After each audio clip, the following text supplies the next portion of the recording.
To me, I'm like, I'm eternal. I'm never gonna die. I don't think about that.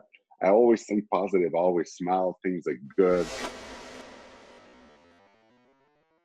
This is TSN In Depth. I'm Rick Westhead. I'm joined today by Jules Laraque and his brother, Jules Laraque. George, you were recently in hospital in Montreal suffering from COVID-19 symptoms. When did you first start to feel like you weren't well and that you were sick enough you needed actual medical help? It was on Sunday, the Sunday, a couple of days before the Thursday that I was there.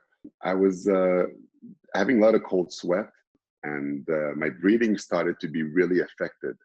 So when I went to the hospital, they did an X-ray, and they didn't want to do the test for COVID. They said, "Oh, we don't need to.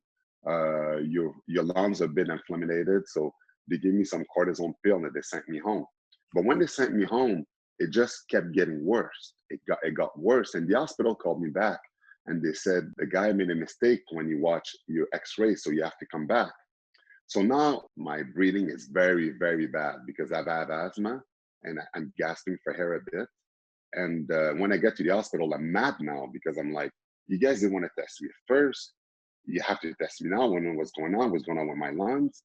So then they did the test, and then obviously they detected that I had COVID. And right away they connected me to 3 liters of oxygen that I was getting continuously through my nose to be able to breathe better. Jules, how did you find out that George was sick and how are you feeling through that time? When I found out I was here, I was at home and telling my family, telling my kids and my wife, and talking to them about this and telling them that, I'm not worried about him. It's George. I mean, he's tough. He does a little too much physical wise, but I always tell him you need to relax. You're too big to do all the runs that he's trying to do, all those marathons he's trying to do, and all that stuff like that. Like, I don't get it. Like, the guy's just like running marathons and anyways. How sincere were you, though, with that sort of statement? Because we've been hearing day after day about healthy young people who are getting very, very sick with COVID-19. How much of you was actually worried despite that message to your kids? Well, I'm not that worried because I'm talking to him and he sounds sick. He's coughing and everything, but it is him. So just like when he played, he fought. I was worried watching him fight, but at the same time, I wasn't worried because it is him. He won't lose. He won't. Plus, just the way I am, I try to look for the positive in everything. So um, he was at the hospital. He was taken care of. He was getting the right treatment for what he's going through. So it was scary, but at the same time, you got to stay positive. And look at him now. He'll be smiling like nothing happened. So, but it did happen. I mean, it's just the way he is. That he's that tough. Were you ever able to determine, George, how you got COVID-19? Oh, I know how I got it. Is I was volunteering to deliver food for elderly, so I did a lot of grocery shopping to people and stuff that didn't want to get out of their home and stuff to help them out. And I never thought I was going to get it, and I thought I was going to be invincible to it. The biggest problem though with me is my face and my hair. Every time I pulled my hair back, I touched my face. I picked up so many product tray full of food for people that when you do that for an hour and then you push your face like hair out in the back all the time, you touch your face. I've touched my face so many times. So even though when I got in my car and I'll always have Purell in my car after I go to a store or something, I've touched my face maybe 20, 30 times every time I go to the grocery store because it's like a habit. I'm going to help elderly people when this is all done with, but I just have to take more precaution for myself when I pick up stuff to make sure I don't touch myself, I don't infect myself while I'm doing so. We've heard a lot about how workers in hospitals across our country don't have enough masks or gowns or testing kits. Tell me what the hospital looked like. When I got to the hospital first and I got tested and they connected me to the oxygen, they transferred me with an ambulance to another hospital where full of people infected. There was a red zone. I was in the 5th floor in a room with 2 other people that were infected. They were 2 elderly people that I saw the entire time in front of me. I heard them moan, those elderly people, for like those 5 days of that they were suffering.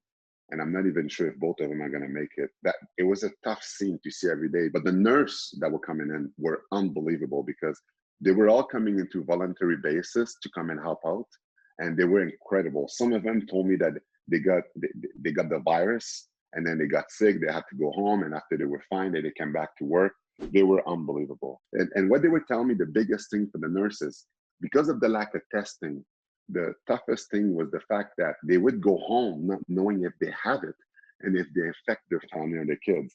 That was for them the toughest thing, because they can't even themselves get tested, and they're the one in the front line to be trying to help others to recover so we could go back home. Hearing you say that, George, I mean, we live in a world where professional athletes make, as much as 10, 15, $20 million a year.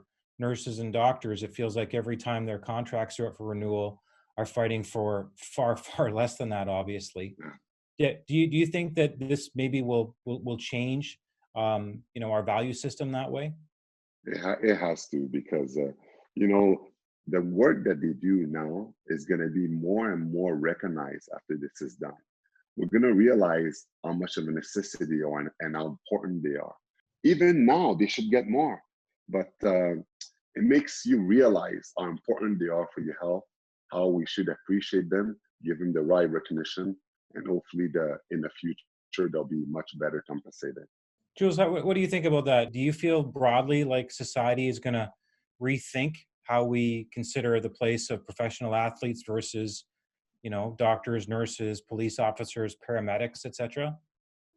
Well, I guess when it comes to that subject, I find that sports will always have a place, obviously, because it is a place, it is a time to be entertained and to get an escape from reality. The sad part is that it'll never be hand to hand together. First responders, I think what we do is very important, and it's hard, and it's never going to be easy.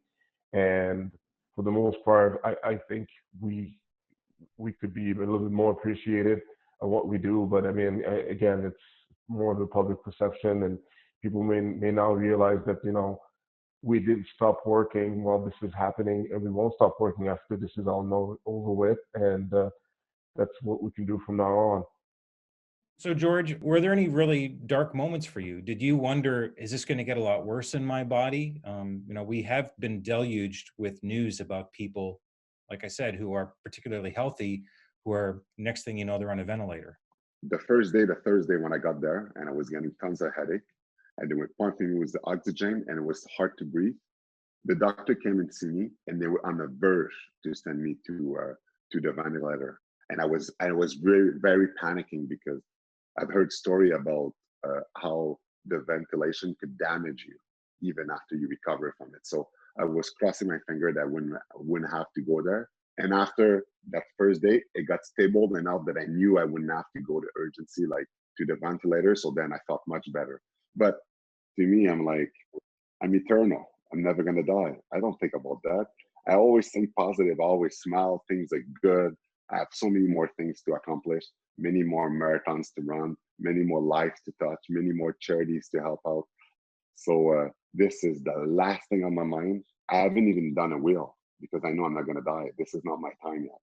But the time that I felt the worst is after my second day that I was there. Once I got up once to go to the washroom, and I got back, and the old man that was sick right in front of me, he looked at me, and I said, "Are you okay?" And he told me, I'm lonely. And it touched my heart when he said that, because the reality of the elderly people that have COVID, that have to stay in the hospital for a long time, they're lonely, they're alone. And the hardest thing when you're sick at that time and you have chest pain and you're suffering, is to be alone. Nobody can come and see you, and they've been alone for a long time. So I felt it when he said that.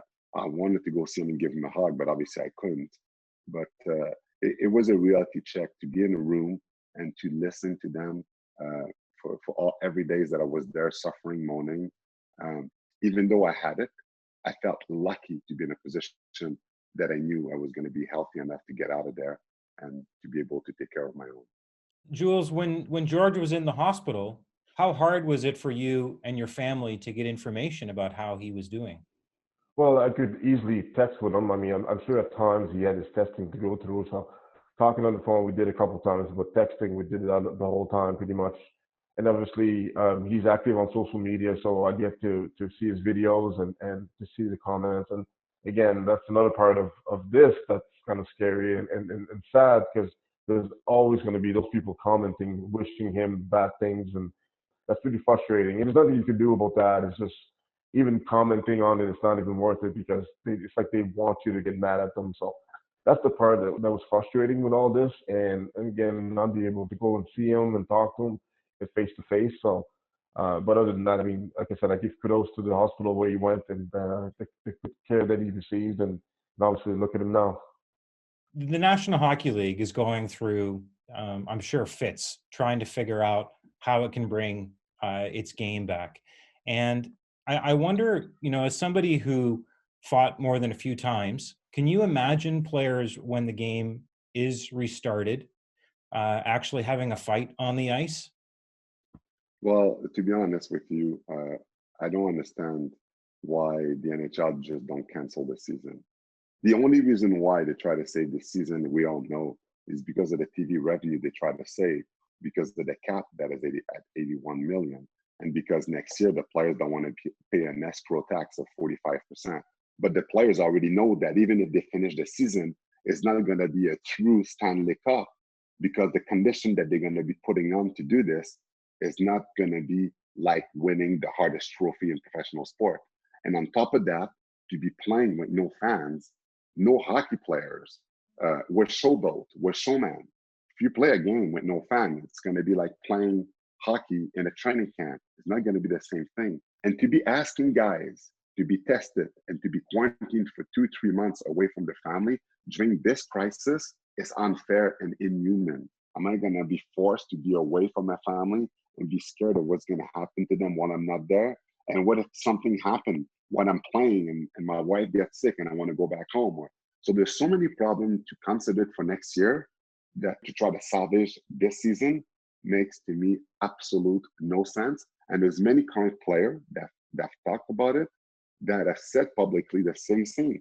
This season for them doesn't make any sense, and they wish they just canceled the season. The NHL's talked about coming back and playing in a limited number of cities, 4 cities as hubs, and having a group of teams come in there and play.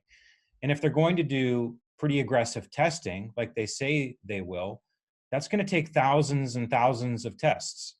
You've been in a hospital in Montreal where they didn't have enough tests.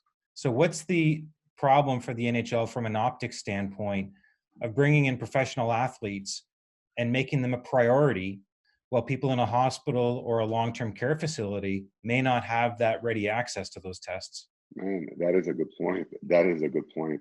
There will be an uproar in the community if they do that, because they're going to know that every player got tested before the nurse that are in the battle every day, the nurse that wants to be tested before they go home. But because we want to see hockey with no fans in the stands, we're going to prioritize the athletes before the nurse that are in front. It would be totally grossly unfair.